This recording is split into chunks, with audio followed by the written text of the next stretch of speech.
Before you begin creating your own website and launch it through the internet, it's essential to know how a website is created and how it works. In this video, I will try to explain the whole procedure so you can choose the best tools to launch your online business and make money. If you are ready, let's dive in. Hi and welcome to my YouTube channel. My name is Natalie. Having a website is an essential part of an online presence. A website is part of your business identity and branding. It allows you to communicate with your customers and sell your products and assets. Let's begin with some basic terms and a clear definition. What exactly is a website? A website is simply a collection of web pages. Web pages are created and designed using HTML and CSS, and they comprise the layout, format, and content on a page. A website can be made of a single page or could have thousands of pages. Each page has its own text, images, and other elements.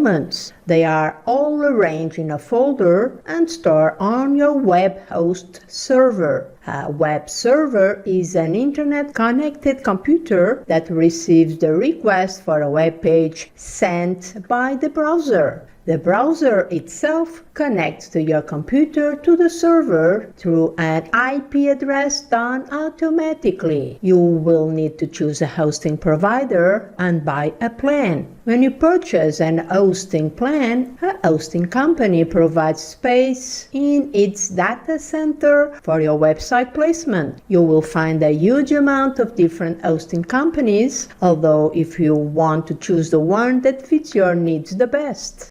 Along with a hosting plan, you will need to purchase a domain name. The domain name is the virtual address of your website, so it's crucial to choose a domain that represents your website the best. With specific hosting plans, you might get a free domain. This is a great win-win situation you need to take into account. Now that you already have hosting and domain figured out, you can start making the website. There are a few main ways to build a website. The site builder option is the easiest way as it works with a primary drag and drop function and is highly customizable. It has been an impressive addition to WordPress websites, allowing you to have a more visual process when creating one. A quick list includes names like Elementor, GeneratePress with Generate Blocks, Wix Builder, just to name a few. There are free and paid versions. As the main drawback, some page builders might increase load times on the site since they had additional CSS and JavaScript to make things work for you. I suggest you perform speed testing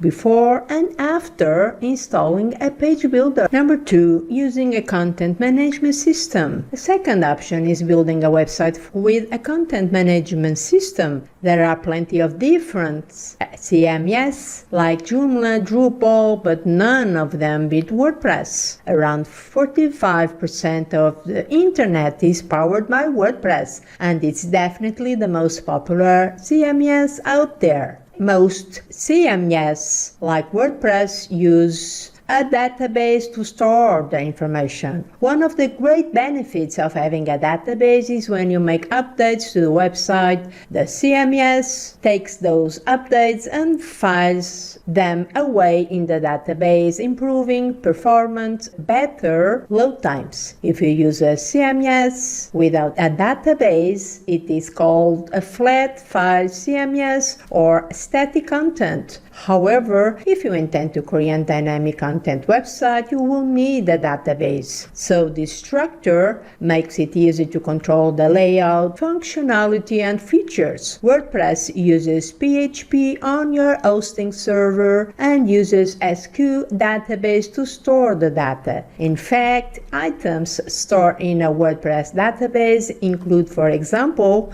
usernames, passwords, email addresses, page and post content, site URL, styles, and more. When using WordPress, you also choose a theme, which is a set of templates built with HTML and CSS that control the layout and functionality of the site. Additionally, you add plugins, which can be defined as mini programs that add extra features such as Twitter feeds, SEO features, and so on. And the last option is making from scratch. Another way of building your website is from scratch. This type of website building is mostly done by professional developers and coders. For a person without any programming experience, it would be too complicated to create a professional-looking website. In case you are wondering about the most basic coding languages, you will need to know HTML, CSS and PHP, text editor, and some automated tools. Not only that, but you will also need to learn back-end programming languages like JavaScript or Python and write code. And that's it. And now you know how a website is created. You now are capable of making your own choice. If you have learned something new and want to support me, please subscribe to the channel. Thank you so much. Bye bye.